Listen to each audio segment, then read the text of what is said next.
Hello and a very good evening सभी प्यारे students का वेलकम करता हूँ वाईटी एडिटोरियल क्लास में। मेरा नाम है अमन बहल। आज की क्लास जो है द हिंदू के फर्स्ट एडिटोरियल पे बेस्ड है, रिटर्न टू एक्शन। और ये आर्टिकल लिखा गया है कि दुनिया कैसे टाल मटोल कर रही है क्लाइमेट पे एक्शन लेने में।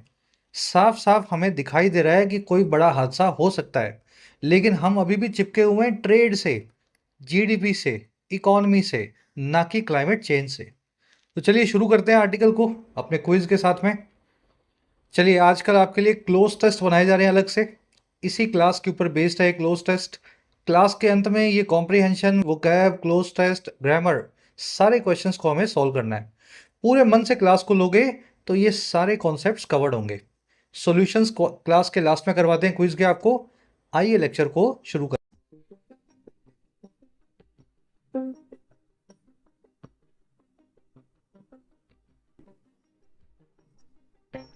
कह रहा है जी रिटर्न टू एक्शन। रिटर्न यानी वापसी, एक्शन यानी हरकत। कह रहा है जी हमें वापसी करनी होगी एक्शन की तरफ।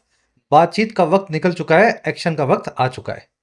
अच्छा, कहां करना है भाई एक्शन, क्यों करना है? टाइटल पैराग्राफ से पता लगेगा। कह रहा है जी the world must move beyond empty rhetoric on climate change. कह रहा है जो हमारा वर्ड है, द वर्ल्ड, हमारी दुनिया जो है, इसको मूव बियॉन्ड करना ही चाहिए। मस्ट का मतलब चाहिए ही चाहिए, और मूव का मतलब है जाना, बियॉन्ड का मतलब है पार। हमारी दुनिया को पार जाना ही चाहिए, मूव बियॉन्ड करना ही चाहिए, खाली खाली या एम्प्टी रिटोरिक से। रिटोरिक का मतलब बहुत बार आपको बताया है, बड़ा कॉमन सा वर्ड है। हाई फाई बातें जो होती हैं, जो आप स्टेज पे चढ़ के बोल देते हो, मैं ऐसा करूंगा ऐसा करूंगा, हालांकि उन बातों में दम नहीं होता, बाद में कुछ करोगे नहीं आप। ऐसी हाई फाई बातों को रिटोरिक बोलते हैं। तो वर्ड को भी इन खाली खाली रिटोरिक वाली चीजों से मूव बियॉन्ड करना होगा, जो रिटोरिक आता है क्लाइमेट चेंज पे या ग्लोबल वार्मिंग पे।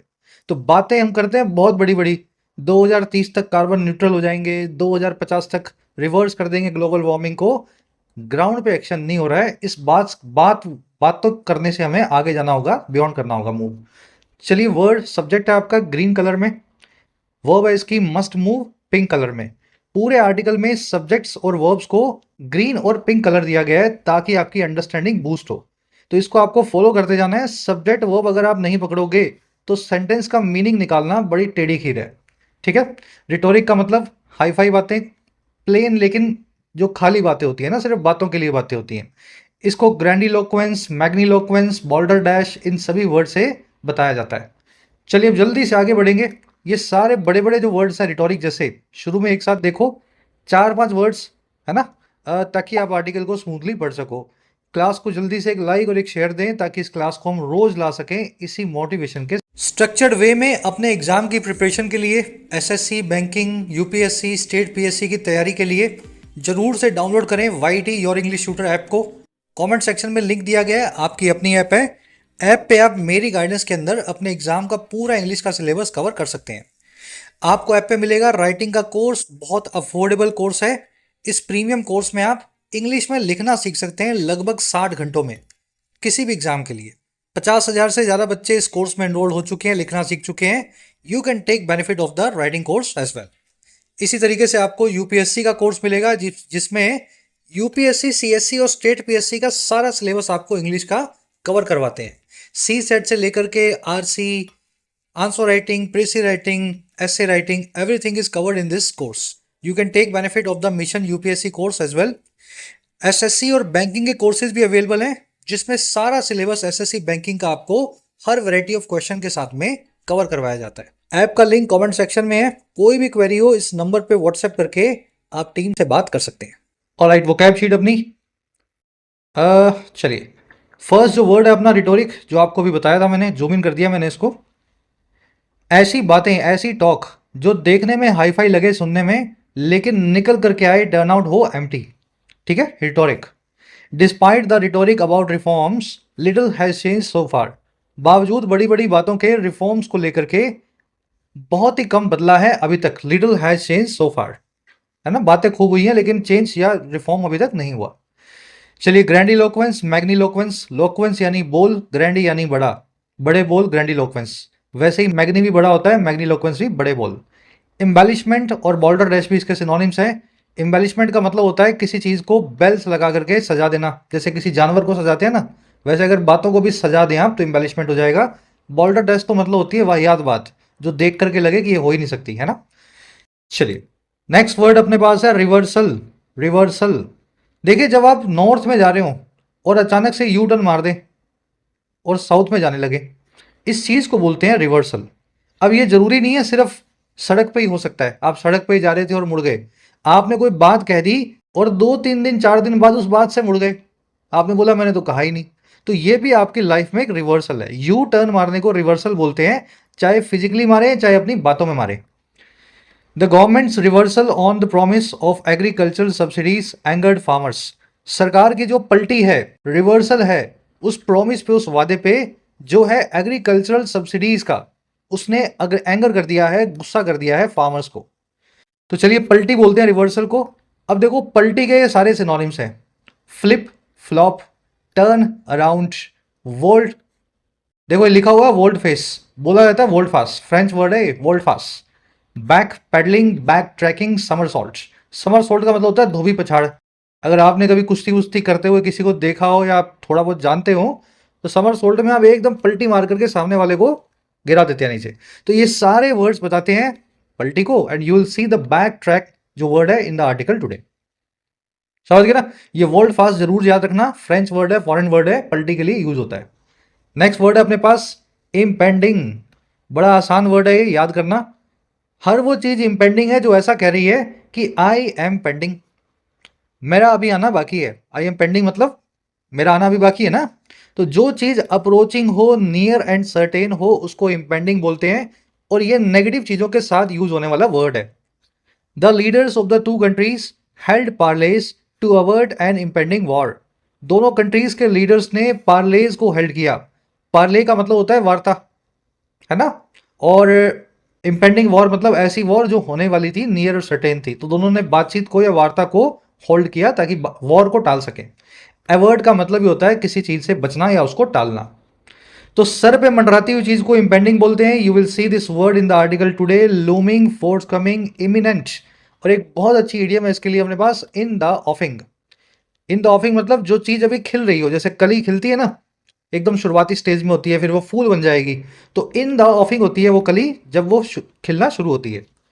चलिए नेक्स्ट वर्ड है अपने पास मायर्ड। देखिए ये वर्ड बना है मायर से।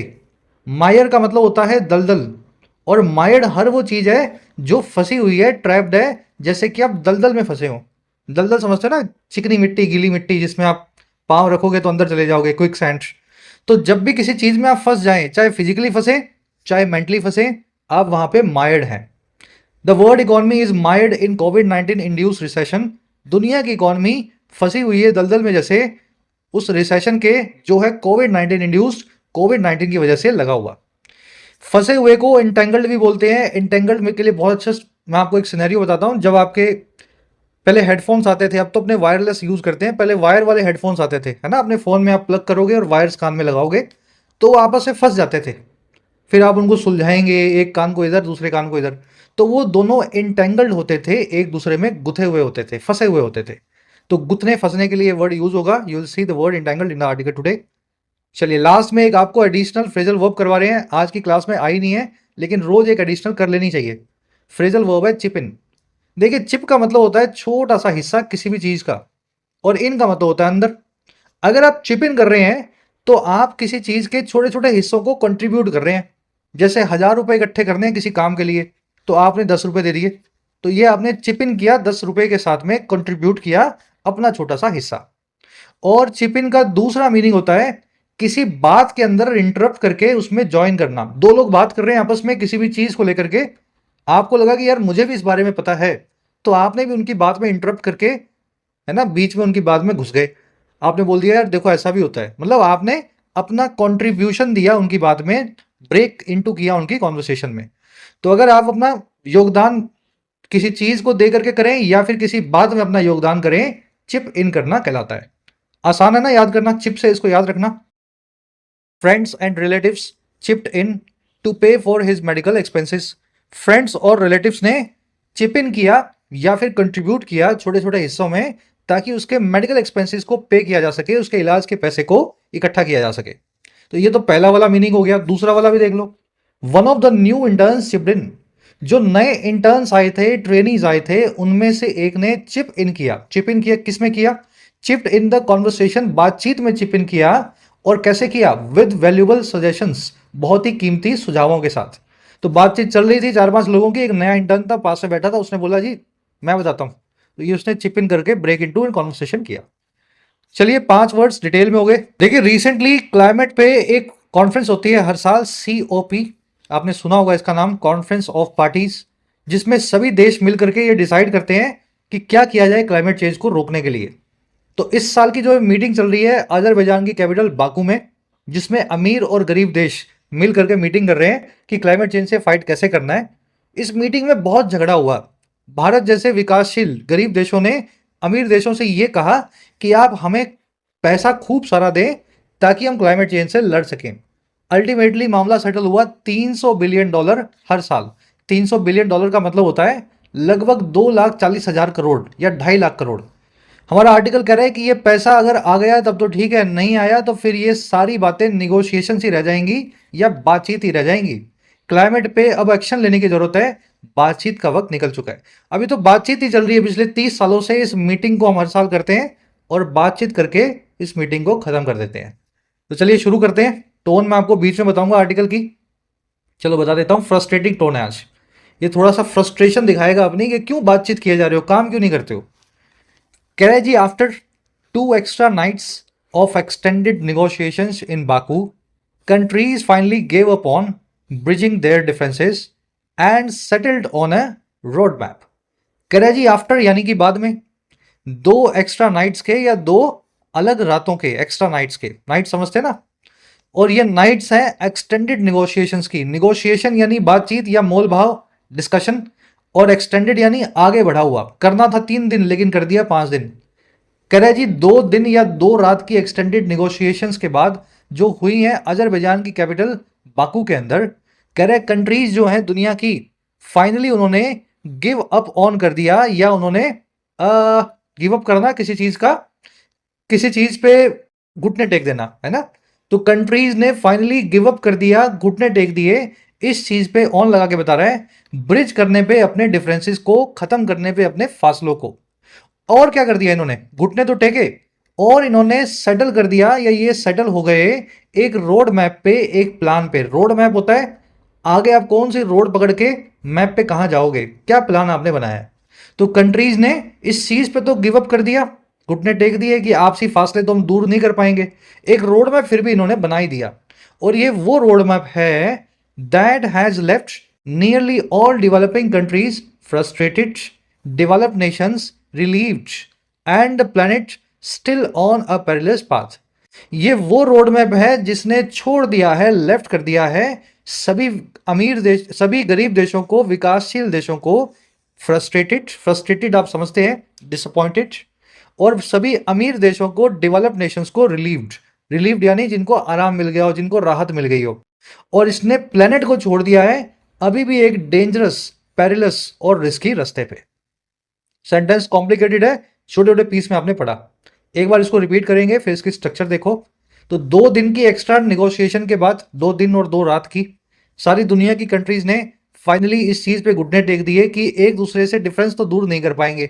गरीब देश बोल रहे हैं पैसा दो, अमीर देश बोल रहे हैं है ही नहीं, तो ये डिफरेंस तो खत्म नहीं हो पाएगा। कह रहा है और फिर भी इन्होंने एक रोड मैप पे सेटल हो गए, एक रास्ता इन्होंने आगे का बना लिया कि क्या करना है। कह रहा है लेकिन ये रोड मैप बड़ा अजीब सा है, इसने गरीब देशों को, भारत जैसे विकासशील देशों को फ्रस्ट्रेटेड छोड़ा है। अमीर जो देश हैं, डेवलप्ड नेशंस हैं, वो बड़ी राहत में है इस रोड मैप से, और हमारा प्लेनेट जो है अभी भी एक डेंजरस रास्ते पे जा रहा है, पैरेलल पाथ को फॉलो कर रहा है। चलिए कंट्रीज की वो है give up on, when you give up on something, आप उस चीज पे हथियार डाल के घुटने टेक देते हैं। निगोशिएशन यानी बातचीत, डिस्कशन बोलते हैं। दैट आया है रोड मैप के लिए, दैट की वर्ब है हैज लेफ्ट। कंट्रीज की दूसरी वर्ब है settled, they settled on a road map. Countries give up on and they settled on a road map. Nations की वर्ब है रिलीव्ड। चलिए नेशंस की वर्ब रिलीव्ड नहीं है एक्चुअल में, बता देता हूं कैसे। इस रोड मैप ने हैज लेफ्ट, लीव किया है डेवलपिंग कंट्रीज को फ्रस्ट्रेटेड, नेशंस को रिलीव्ड और प्लेनेट को ऑन ए पाथ। पेरिलस यानी बड़ा खतरनाक, रिस्की या डाइसी। चलिए आगे बढ़ते हैं। कह रहा है ऑफिशियली द सीओपी प्रेसिडेंसी में क्लेम द प्रोग्रेस। कह रहा है अगर ऑन पेपर देखें, ब्लैक एंड व्हाइट में ऑफिशियली देखें, तो जो सीओपी की प्रेसिडेंसी है, जो इस बार अजरबैजान को जिम्मेदारी मिली थी प्रेसिडेंट बनने की, जिसको भी मिली थी, है ना, कह रहा है वो क्लेम कर सकते हैं प्रोग्रेस को। वो दावा कर सकते हैं कि थोड़ी प्रोग्रेस तो हमने 2024 में की है, ऑफिशियली की है, लेकिन प्रैक्टिकली आप देखो कोई प्रोग्रेस नहीं हुई। कह रहा है जी the text which was passed early in the morning included a commitment to triple public finance. कह रहा है जो टेक्स्ट आया, टेक्स्ट मतलब किसी भी मीटिंग के खत्म होने के बाद में एक छोटा सा स्टेटमेंट होता है। छोटा मतलब हो सकता है 4 पेज का भी हो, लेकिन उस स्टेटमेंट में सारी जो भी घटनाक्रम डेवलपमेंट्स हुई हैं और जो लास्ट में अग्रीमेंट हुआ है उसको लिखा जाता है ना, हर मीटिंग के लास्ट में होता है। कह रहा है जो टेक्स्ट इस मीटिंग के लास्ट में आया, जिसको पास किया गया था अर्ली आवर्स में, मॉर्निंग में, कल सुबह यानी एक दिन पहले, कह रहा है इस टेक्स्ट में इंक्लूडेड था, शामिल था एक कमिटमेंट, एक वादा। और वादा था 3 गुना कर देने का पब्लिक फाइनेंस को या फिर सरकारी खर्चे को। और पब्लिक फाइनेंस किन के लिए? फॉर डेवलपिंग कंट्रीज, विकासशील देशों के लिए। तो इस टेक्स्ट में लिखा हुआ था कि भारत, ब्राजील, साउथ अफ्रीका, है ना, वियतनाम, इन सभी कंट्रीज को $300 बिलियन मिलेगा। पहले 100 बिलियन मिलता था, अब उसको $300 बिलियन कर दिया गया। हर साल अमीर देश हमें देंगे। आगे वही लिख रहा है, raising the goal from 100 billion annually to 300 billion by 2035। Raise करते हुए इस गोल को जो है $100 बिलियन का हर साल, वहां से $300 बिलियन हर साल 2035 तक। तो अभी भी 2035 की बात कर रहे हैं। 2008 में ये बात कर रहे थे 2015 की, 2015 में बात कर रहे थे 25 की, 24 में बात कर रहे हैं 35 की, कि इतना पैसा देंगे। टैक्स जो है सब्जेक्ट है, टैक्स की वर्ब है इंक्लूडेड, विच आया टैक्स के लिए, विच की वर्ब है वॉज पास्ट, पैसिव वॉइस लगा हुआ है, टेक्स्ट को पास किया गया था, इसको मंजूरी दी गई थी। चलिए एक वन वर्ड है यहाँ पे। मीटिंग के लास्ट में जो टेक्स्ट आता है उसको बोलते क्या है? किसी भी मीटिंग के अंत में जो स्टेटमेंट्स है ना, जो अग्रीमेंट्स होते हैं, उनके लिए एक वन वर्ड है, बड़ा प्यारा वन वर्ड है। जितने बच्चों को याद है कमेंट्स में डालना, मैं अभी आर्टिकल के दौरान कहीं बता दूंगा आपको, ठीक है? चल पहले खुद से टेस्ट करो। आगे कह रहा है जी, in addition countries plus to work to scale finance from public and private sources to 1.3 trillion per year by 2035। कह रहा है इसी के साथ साथ इन एडिशन ये जो कंट्रीज हैं दुनिया भर की, इन्होंने प्लेज किया, कसम खाई कि ये वर्क करेंगे, इस चीज पे काम करेंगे। और किस चीज पे भाई? कि स्केल कर सकें, लेवल को, स्केल को बढ़ा सकें। स्केल करना यानी किसी चीज के लेवल को बढ़ाना। और किस चीज के? फाइनेंस के लेवल को या पैसे के लेवल को, पब्लिक और प्राइवेट सोर्सेज से, सरकारी और निजी कंपनियों के सोर्सेज से। और ये स्केल करेंगे 1.3 बिलियन डॉलर्स। कितना हो गया? 1300 1.3 ट्रिलियन यानी 1300 बिलियन, बहुत बड़ी अमाउंट है हर साल पर ईयर 2035 तक। तो ये भी होगा। ये 100 बिलियन डॉलर से 300 बिलियन डॉलर जो किए गए हैं, ये तो हमें डायरेक्ट मिलने चाहिए, है ना। Germany, France, US, Canada, UK मिल करके हम कंट्रीज में बांटें। इसके अलावा खर्चा और भी होना चाहिए जो हमें डायरेक्ट ना मिले, लेकिन 1.3 बिलियन डॉलर का हर साल हो, जिसमें हमें सोलर सेल्स मिले, विंड जो है टर्बाइंस मिले, हम कोयले को छोड़ करके सौर ऊर्जा की तरफ जा सकें। ये सब चीजों पे खर्चा इन्हीं देशों को करना चाहिए। कंट्रीज की वो है प्लेज्ड। प्लेज करना, किसी चीज के लिए कमिटमेंट करना, कसम खाना कि मैं ऐसा करूंगा, है ना। जब आपकी नौकरी लग जाएगी, अगर आप सरकारी एग्जाम की तैयारी कर रहे हो, तो आपको प्लेज दिलाई जाती है on the first day of your joining, है ना, कि देश के लिए मैं काम करूंगा। और सब समझ रहे हैं आप क्या कहना चाह रहा हूं मैं। प्लेज वहां से वर्ड को कनेक्ट करना। कह रहे जी, in the word of international negotiations it is common for countries to bring maximalist demands. कह रहे एक वर्ड जो है इंटरनेशनल निगोशिएशंस का, जिसमें सारी कंट्रीज मिल करके बातचीत करती हैं अंतर्राष्ट्रीय लेवल पे, वहां बड़ा कॉमन होता है कि कंट्रीज जो हैं वो ले करके आए मैक्सिमलिस्ट डिमांड्स को। मैक्सिमलिस्ट का मतलब हो गया बहुत ज्यादा। आपको चाहिए 100 रुपए, लेकिन आप शुरू कर रहे हो 1200 से, मुझे 1200 चाहिए। सामने वाला बोल रहा है क्यों 1200 चाहिए भाई, 50 ही दूंगा मैं तो। फिर आप बोलोगे अरे 1200 नहीं, चल 1000 दे दे। बोले चलो ठीक है, लास्ट में 80 पे मामला सेट हो गया। तो मैक्सिमलिस्ट काम कर रहे हो आप, 100 के सामने 1200 मांगते हो, जब दुनिया भर की डिस्कशंस अंतरराष्ट्रीय लेवल पे होती है। वही बात बोल रहा है मैक्सिमलिस्ट डिमांड्स के लिए। Asking for the most optimistic outcomes, जिसमें आप आस्क फॉर करेंगे, मांग करेंगे सबसे ज्यादा ऑप्टिमिस्टिक या आशावादी आउटकम की, ऐसे नतीजों की जिसपे आपको सबसे ज्यादा कंफर्टेबल फील होता है। कह रहा है जी only to settle for these being scaled back, और फिर बाद में ये इसीलिए करते हैं आप ताकि आप सेटल कर सकें इनके स्केल बैक हुए जाने पे। वही आपने मांगे 100 के सामने 500, सामने वाले ने 50 देने का बोला, आप उसको खींच करके 80 पे ले आए, है ना। तो स्केल बैक कर दिया सामने वाले ने और आपने उस पर सेटल किया। अगर आप 500 नहीं बोलते तो शायद वो 15 ही आपको देता। तो ये होता है ऐसे एक वर्ड में जहां इंटरनेशनल डिस्कशंस हो। चलिए 8 की वर्ब है इट इज कॉमन। ऑप्टिमिस्टिक यानी आशावादी, पॉजिटिव, सैंग्विन। मैक्सिमलिस्ट यानी जो मैक्सिमम की बात करे, ज्यादा से ज्यादा मिले। इसका बिल्कुल उल्टा होता है मिनिमलिस्ट, जिसको कम से कम की जरूरत होती है। स्केल बैक करना, किसी चीज के स्केल के लेवल को कम करना, काट छाट करके कटौती करना, स्केल बैक। कह रहे जी however in this case the gap between what was demanded and agreed upon is striking. कह रहे जी लेकिन इस केस में जो गैप है, जो फासला है बीच में, और किस किस के बीच में, जो चीज डिमांड की गई थी और जिस चीज पे अग्रीड अपॉन किया गया है, वो गैप बड़ा स्ट्राइकिंग है, बड़ा ही हैरान करने वाला है। स्ट्राइक करने वाली वो चीज होगी जो आपको स्ट्राइक करेगी, चोट करेगी आप पे, चाहे फिजिकली करे चाहे वैसे करे। कोई चीज आपको देख करके बड़ा अचंबा सा हो तो आपको लगेगा ये स्ट्राइकिंग चीज है मेरे लिए। तो गैप, बड़ा फासला, बड़ा अचंबे वाला था। कैसे जी? कह रहा जी the $3 billion figure represents just 20% of the original demand। जो $300 बिलियन का फिगर है वो रिप्रेजेंट करता है सिर्फ 20% को, 1/5 को ओरिजिनल डिमांड के।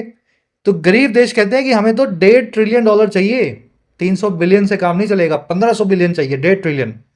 लेकिन मिले कितने? 300 बिलियन। बहुत बड़ा फासला रह गया जो हम मांग रहे थे और जिसमें जो हमें मिला है। मिला भी नहीं है तो वादा है, बातचीत है, देखो पता नहीं किसको मिलेगा। गैप की वर्ब है, कैप की वर्ब है इस। चलिए व्हाट की वर्ब है demanded, what was agreed upon. $300 billion figure की वर्ब है रिप्रेजेंट्स। चलिए कह रहा है जी while 300 billion a year is no small sum, other meaningful concessions would have made its impact far greater. कह रहा है लेकिन जहां $300 बिलियन का जो रकम है हर साल, एक साल मतलब एक बार नहीं, हर साल मिलेगी। कह रहे $300 बिलियन की जो रकम है वो कोई छोटे अमाउंट नहीं है, स्मॉल सम नहीं है। कह रहे जहां ऐसा है वहीं कई दूसरे सार्थक कंसेशंस अगर मिल जाते, कंसेशंस यानी रियायतें, छूट, डिस्काउंट्स, कह रहे ऐसे कंसेशंस ने भी बनाया होता इसके इंपैक्ट को बहुत ज्यादा, फार ग्रेटर। तो $300 बिलियन कम नहीं है, आपने दे दिया ठीक है, लेकिन 2-4 चीजें आपको और भी इसके साथ में करनी थी। 300 बिलियन हमें 1000 बिलियन जैसा लगता। अब वो कौन सी चीजें वो आगे बता देगा। 300 बिलियन जो है डॉलर, इसकी वर्ब है इज। कंसेशंस, छूट, रियायत, फैसिलिटी, इसकी वर्ब है वुड हैव मेड। अब कौन कौन सी कंसेशन चाहिए थी हमें इसके साथ में? कह रहा है for example if the funds were predominantly public finance facilitating the affordable transfer of technology from developed to developing countries or supporting investments in infrastructure that could help vulnerable populations in the global south adapt to climate change।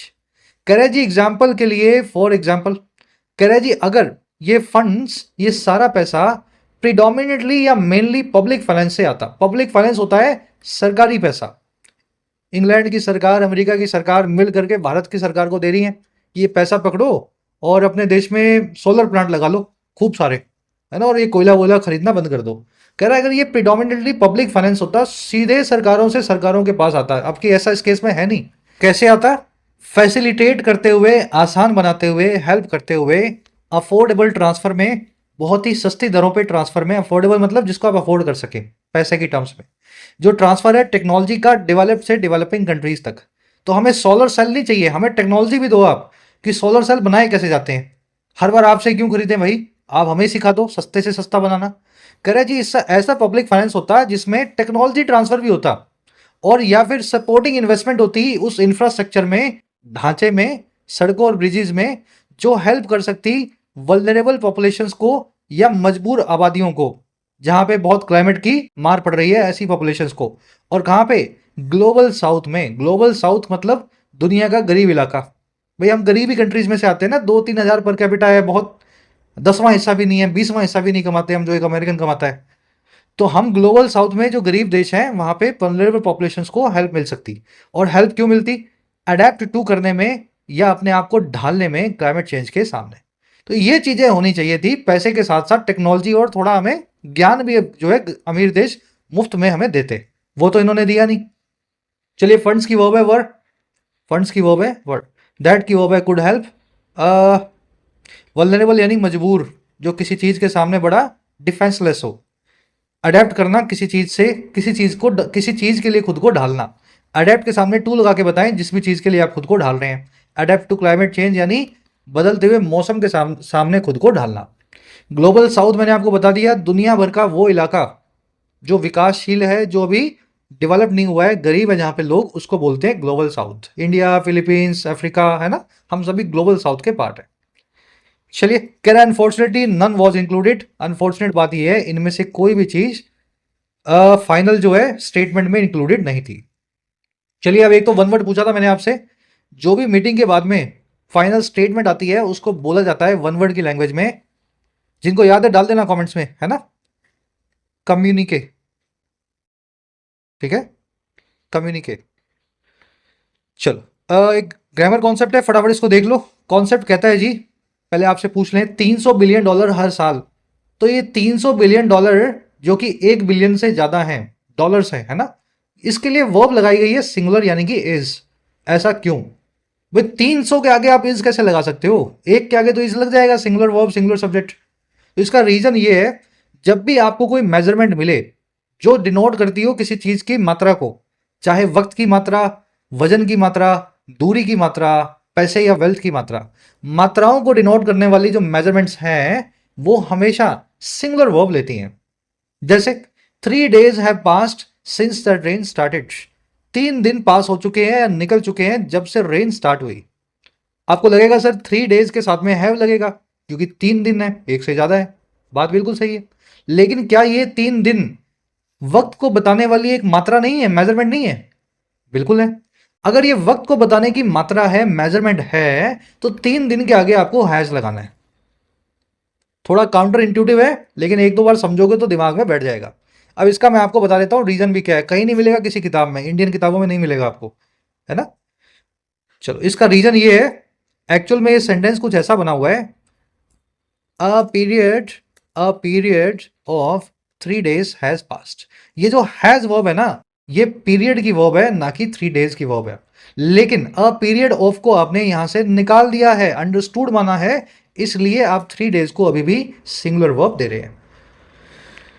ठीक है, तो बाहर की किताबों में तो बड़े अच्छे से समझाई होते हैं कॉन्सेप्ट, हमारे यहाँ पता नहीं क्यों नहीं लिखते राइटर्स अच्छे से। तो ये कॉन्सेप्ट इस तरीके से रखोगे दिमाग में तो याद रहेगा। 500 kilometres are a long distance to cover on a motor bike, 500 kilometre एक बहुत लंबी डिस्टेंस है बाइक पे कवर करने के लिए।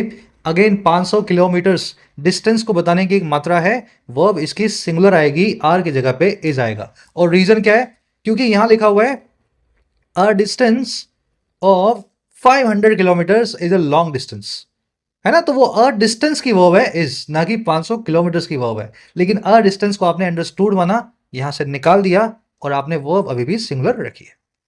कह रहे जी $50 वर the amount the company charge for its advisory, $500 जो थी वो अमाउंट थी जो कंपनी चार्ज करती थी अपनी एडवाइजरी के लिए। वर द अमाउंट नहीं, वर द अमाउंट नहीं, वॉज द अमाउंट। ठीक है, $50। चलिए मेरे ख्याल से कॉन्सेप्ट क्लियर होगा। लास्ट में क्वेश्चन दे रहा हूं, a dozen eggs are what I need for the cake recipe, एक दर्जन अंडे वो चीज है जो मुझे इस केक रेसिपी के लिए चाहिए, मतलब मुझे इस केक को बनाने के लिए दर्जन अंडे चाहिए। तो dozen eggs are what I need it, क्या बनाऊंगा इसका मैं, सही करके कमेंट्स में डालना। कॉन्सेप्ट बहुत आसान है, आपने सीख लिया है, खुद से एक सेंटेंस बना लोगे तो और कॉन्फिडेंस आपको आएगा। आगे बढ़े, आ जाओ नेक्स्ट पैराग्राफ पे। कह रहा है despite decades of scientific progress in developed countries that have rigorously outlined the threats posed by rising carbon emissions, these nations have repeatedly backtracked on their responsibility to support meaningful climate solutions। अब बताएगा जी पहले की क्या इनकी history है, पहले जो पैसा देने का बोला था 20 साल पहले उसका क्या हुआ। कह रहा है बावजूद कई दशकों के जो है साइंटिफिक प्रोग्रेस का डेवलप्ड कंट्रीज में, अमीर देशों में, और ये वो कंट्रियां हैं जिन्होंने बहुत रिगरस मैनर में, बहुत स्ट्रिक्ट मैनर में, कड़ेपन के साथ में आउटलाइन किया है, परिभाषित किया है, समझाया है उस थ्रेट को, चुनौती को, जो खड़ी हुई है बढ़ते हुए, राइज करते हुए कार्बन एमिशन से या फिर धुएं से। कह रहा है बावजूद इस चीज के अमीर देशों ने खूब साइंस पढ़ाया दुनिया को, और बड़े अच्छे से हमें समझाया कि कार्बन एमिशन से कितनी बड़ी चुनौती हमारे सामने है। कह रहे इसके बावजूद ना, ये अमीर देश जो हैं बार बार बैक ट्रैक करते हैं, पलटी मारते हैं अपनी रिस्पॉन्सिबिलिटी पे, जिम्मेदारी पे, जो है सपोर्ट करने की किसी भी सार्थक क्लाइमेट सॉल्यूशंस को। तो सिर्फ ज्ञान दे रहे हैं ये कि धुआं मत करो, धुआं मत करो। ज्ञान के साथ में ये कमिटमेंट जब करते हैं कि धुआं कम करने के लिए हम फंडिंग देंगे, है ना, हमने बहुत धुआं किया 250-300 साल और हमने खूब पैसा कमा लिया, अब आपका नंबर आया तो हम कह रहे हैं धुआं मत करो, तो इसलिए हम आपको थोड़ा पैसा देंगे कि हमारे पैसा आपसे हम शेयर कर सकें और दुनिया को सेव कर सकें। लेकिन वो पैसा देने के वादे पे बार बार पलटी मार के बैक ट्रैक करके रिवर्सल कर देते हैं। चलिए, दैट आया है डेवलप्ड कंट्रीज के लिए। दैट की वो है हैव आउटलाइन, आउटलाइन करना, परिभाषित करना रिगरसली यानी इन रिगरस और स्ट्रिक्ट मैनर। नेशंस की वो है हैव बैक ट्रैक, पलटी, reversal, U turn, volte face, याद है ना। कह रहे जी more many have failed to discourage developing countries for pursuing fossil fuel based developments. कह रहे जी इससे भी ज्यादा बहुत सारी ऐसी कंट्रीज भी हैं जो फेल रही हैं, नाकामयाब रही हैं हतोत्साहित करने में, डिस्करेज करने में, मोह भंग करने में गरीब देशों का, डेवलपिंग कंट्रीज का, कि वो परस्यू करें या पीछा करें या फॉलो करें कच्चे तेल के फ्यूल से बनने वाले डेवलपमेंट को। तो ये तो हमसे कंपटीशन करती हैं, हमारी इकोनॉमी इतनी, तुम्हारी कितनी। हमारी कैसे बढ़ेगी जब फॉसिल फ्यूल और ज़्यादा जलाएंगे, इंडस्ट्री बढ़ाएंगे। तो हमें एनकरेज करने की बजाय डिस्करेज कर रही है फॉसिल फ्यूल की जो है बेस्ड डेवलपमेंट से। मैनी की वो हैव फेल्ड। चलिए, परस्यू करना, किसी चीज का पीछा करना। कह रहा है जी this shift is likely a reflection of broader geopolitical changes. कह रहा है यही बदलाव जो है ना, यही संभावित तौर पे एक रिफ्लेक्शन है, परछाई है बड़े स्केल पे जियोपॉलिटिकल चेंजेस का। जियोपॉलिटिकल मतलब इंटरनेशनल पॉलिटिक्स से रिलेटेड चेंजेस, जो बदलाव हो रहे हैं। अब क्या बदलाव हो रहे हैं? Such as the decline of the globalised world order. जैसे कि डिक्लाइन हुआ है एक ऐसे वर्ल्ड ऑर्डर का, दुनिया के एक ऐसे सिस्टम का, ऑर्डर का, जो ग्लोबलाइज था, जो इंटरनेशनल था। तो अभी इंटरनेशनल जो है संस्थाओं को देखो कोई ज़्यादा अहमियत नहीं मिल रही है ना। आईसीजे ने, क्रिमिनल कोर्ट ने नेतन्याहू के खिलाफ अरेस्ट वारंट निकाला, लेकिन वो अरेस्ट नहीं होंगे। तो ग्लोबलाइज्ड वर्ल्ड ऑर्डर जो है उसको, उसका एक डिक्लाइन सा हो गया है ना। ये शिफ्ट हमें अच्छे से साफ साफ दिखाई दे रहा है। और क्या दिखाई दे रहा है? कह रहे जी and a reduction in public support and political will in the west. एक कमी भी आ गई है पब्लिक सपोर्ट और पॉलिटिकल विल में। पब्लिक सपोर्ट यानी सरकारी सपोर्ट, पॉलिटिकल विल यानी राजनीतिक मंशा वेस्ट के अंदर, पश्चिमी देशों के अंदर। तो वेस्ट के आगे भी द लगाया गया, इमेजिनरी लोकेशन है। तो वेस्ट की कंट्रीज जो है अब वो कह के थक गई हैं और कुछ करना वो चाहती नहीं है, और उनके अंदर से एक विल भी खत्म हो गई है कि क्लाइमेट चेंज पे कुछ करना है। समझ गए? बहुत ज्यादा फ्रस्ट्रेटेड टोन में इसीलिए लिखा हुआ है आर्टिकल, एकदम इसने, है ना, सारी फ्रस्ट्रेशन अपनी दिखा दी। शिफ्ट की वो है इज लाइकली। कह रहा है as a result climate action has increasingly been framed within the logic of market competition. कह रहा है इसके एक नतीजन क्लाइमेट पर जो एक्शन है उसको लगातार बढ़ते हुए तौर पे फ्रेम किया जा रहा है, दिखाया जा रहा है इस लॉजिक के भीतर, इस तर्क के भीतर जो है मार्केट में कंपटीशन का। और किसके मुकाबले? रादर देन ग्लोबल सॉलिडारिटी, बजाय ग्लोबल एकता के, सॉलिडारिटी के, यूनिटी के। तो क्लाइमेट चेंज को आज भी ऐसे देखा जा रहा है कि अच्छा हम धुआं कम करें तो उससे हमारा ट्रेड कितना खत्म होगा, उससे हमारी जीडीपी पे क्या फर्क पड़ेगा, उससे हमारी मार्केट में कंपटीशन पे क्या फर्क पड़ेगा। तो क्लाइमेट एक्शन को, धरती को बचाने को लेकर के आज भी जीडीपी की टर्म्स में बातचीत होती है। इस टर्म्स में बातचीत नहीं होती है कि दुनिया में लोगों की जानें कितनी जाएंगी, सुनामी कितनी आएगी, इस पे बातचीत नहीं होती। बातचीत इसी पे होती है कि मैं अगर ऐसा कर दूं तो मेरी जीडीपी तो कम नहीं हो जाएगी। क्लाइमेट चेंज की वो हैज बीन फ्रेम्ड, इसी लॉजिक के भीतर इसको, क्लाइमेट चेंज को फ्रेम किया जाता है। सॉलिडारिटी यानी एकता, यूनिटी। कह रहे the recent COP talks revealed that climate negotiations are entangled with trade conflicts. अभी रिसेंट में जो अजरबैजान में COP की बातचीत हुई है उसमें उन्होंने रिवील किया है बातचीत में कि क्लाइमेट पे जो बातचीत है, निगोशिएशंस हैं, वो सब की सब उलझी हुई हैं, इंटेंगल्ड हुई हैं, फंसी हुई हैं ट्रेड कॉन्फ्लिक्ट्स में, व्यापार के झगड़ों में। COP टॉक्स की वो है रिवील्ड, है ना, निगोशिएशंस की वो है आर, एंटेंगल्ड यानी उलझा हुआ होना, मायर्ड होना। कह रहे in this years tox word play and political posturing often took precedence over meaningful action. कह रहा है इस साल की बातचीत में जो वर्ड प्ले है, वर्ड प्ले मतलब मैं बड़ा वर्ड बोल के बताऊंगा, आप मुझसे बड़ा वर्ड बोल के बताओ, है ना, बातचीत में बड़े बड़े वर्ड्स यूज करना एक दूसरे को दबाने के लिए, और पॉलिटिकल पोस्चरिंग करना। पॉलिटिकल पोस्चरिंग होती है सियासी तौर पे ड्रामा करना, है ना, बातचीत के अंदर ये दिखाना कि मैं आपको डोमिनेट करता हूँ। मतलब बातचीत किसी और काम के लिए आई है, लेकिन अपनी ईगो शांत करने के लिए बातचीत में आप जो है कंट्रीब्यूट कर रहे हैं। तो कह रहा है इस साल की बातचीत अगर देखें तो बड़ी बड़ी बातें, बड़े बड़े वर्ड्स और ईगो शांत करने का जो काम है, इस काम ने अक्सर प्रेसिडेंस को ले लिया, प्राथमिकता को ले लिया, प्रायोरिटी को ले लिया, मीनिंगफुल एक्शंस के बजाय। तो ये दोनों चीजें एक्शन से पहले आ गई। Word Phule, political posturing subjects हैं। टुक इसकी वर्ब है। टेक प्रेसिडेंस करना, प्राथमिकता लेना। प्रेसिडेंस वर्ड का मतलब ही होता है प्रायोरिटी, प्राथमिकता, है ना। याद रखना प्रेसिडेंस वर्ड को प्रेसिडेंट वर्ड से कंफ्यूज नहीं करना है। लिख देता हूं मैं यहां, जस्ट अ मिनट। ठीक है, ये है प्रेसिडेंस, प्राथमिकता या प्रायोरिटी। दूसरा वर्ड है प्रेसिडेंट। प्रेसिडेंट इसका मतलब होता है जी मिसाल। ठीक है, मिसाल, किसी चीज का बहुत बड़े बढ़िया सा एग्जाम्पल। इसको पैरागोन, पैराडाइम भी बोलते हैं, प्रेसिडेंट। चलो, दोनों होमोनिम्स हैं, एक जैसे दिखाई देते हैं, स्पेलिंग्स भी अलग है और मीनिंग भी दोनों के डिफरेंट है। कह रहा है आगे, कह रहा है जी it is possible that next year there will be a repeat of the drama surrounding the US withdrawal from the Paris agreement. कह रहा है ये भी पॉसिबल है कि अगले साल इस ड्रामा का एक रिपीट होगा, ये ड्रामा फिर से होगा जो सराउंड करता है अमेरिका के विड्रॉल को, जो अमेरिका के हाथ खींचने से जुड़ा हुआ है, विड्रॉ करने से, पेरिस एग्रीमेंट से। और कैसे? Specially with impending return of a Trump presidency, खास करके जो आने वाला रिटर्न है, जो इम्पेंडिंग वापसी है ट्रम्प की प्रेसिडेंसी की, ट्रम्प के राष्ट्रपति के कार्यकाल की। तो ट्रम्प तो ये करें, क्लाइमेट क्या क्लाइमेट, हम ना कोई फंडिंग करें ना कोई बातचीत करें, जो बातचीत में हमने कमिटमेंट भी किया था वो सारे कमिटमेंट वापस ले लेंगे।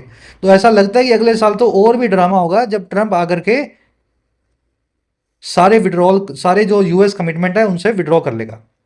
ट्रम्प तो ये कहते हैं क्लाइमेट कुछ है ही नहीं, कुछ चेंज हो ही नहीं रहा, ये तो होना ही था, हमारा इसमें कोई भी हाथ नहीं है। चलिए, इट की वर्ब है इज, रिपीट की वर्ब है will be, there will be a repeat. Impending यानी जो अभी बाकी है होना।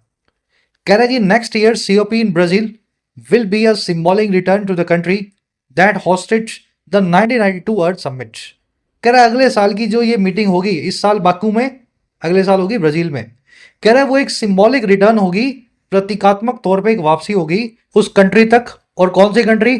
जिसने 1992 अर्थ समिट को होस्ट किया था, where the world first recognised that action not just talk was needed, जहां पे दुनिया ने पहली बार इस चीज को रिकॉग्नाइज किया कि जो एक्शन है या जो हरकत है ना, कह रहा जी हरकत ना सिर्फ बातें जरूरी थी, नीडेड थी to tackle global challenges, tackle करने के लिए ग्लोबल चैलेंजेस को। तो ये जो सीओपी की मीटिंग्स होती हैं, तो 1992 में पहली मीटिंग हुई थी ब्राजील में, जिसको बोलते हैं अर्थ समिट। तो वहीं से आज 2024 तक ये मीटिंग चल रही है। अगले साल 2025 में फिर से ये होगी ब्राजील में, जहां 1992 में पहली बार हुई थी। तो एक सिंबॉलिक रिटर्न है कि गोल है दुनिया, घूम के हम वहीं आ गए हैं और अभी एक्शन की जरूरत है, बातचीत से कुछ काम नहीं होगा। ये एक रिटर्न सिंबॉलिक हमें मिलेगी, है ना। कह रहा है जी सीओपी की वर्ब है विल बी, दैट आया कंट्री के लिए, एक कंट्री यानी ब्राजील के लिए, दैट की वर्ब है हॉस्टेड, वर्ड की वर्ब है रिकॉग्नाइज्ड, एक्शन की वर्ब है वाज नीडेड। कह रहा है जी as the climate crisis grows more urgent it is time for the world to revisit that commitment. कह रहा है जैसे जैसे क्लाइमेट का क्राइसिस और ज़्यादा अर्जेंट बन जाता है, ये वक्त आ गया है दुनिया के लिए कि वो रीविजिट करे, पुनर्विचार करे, फिर से ख्याल करे। और किस चीज़ पे? That commitment and move beyond, उस कमिटमेंट पे फिर से विचार करे जो 1992 में हमने किया था। और दुनिया मूव बियॉन्ड करे, पार चली जाए एम्प्टी प्रोमिसेस के, खाली खाली वादों के। और कहाँ जाना है? टू रियल ट्रांसफॉर्मेटिव एक्शन, ऐसे एक्शन की तरफ जो रियल भी है और जो बदलाव लाने वाला ट्रांसफॉर्मेटिव भी है। ठीक है, चलिए रैपअप करते हैं क्लास को। लंबा आर्टिकल था आज का, आसान था पढ़ने में लेकिन लंबा था। अपने क्विज पे आ जाओ फटाफट से, कुछ क्वेश्चंस हैं, क्लोज टेस्ट से शुरू करेंगे। देखो सीधे सीधे करवा दूंगा तो कुछ फ़ायदा नहीं मिलेगा, पहले एक बार खुद से ट्राई देनी है। आराम से वीडियो को पॉज कर दो, आप खुद से बताओ फर्स्ट सेकंड थर्ड ब्लैंक में आप क्या क्या डालोगे, फिर मैं आपको करवाऊँ ताकि आप, है ना, साथ में कनेक्ट कर पाओ क्या कहना चाह रहा हूँ मैं।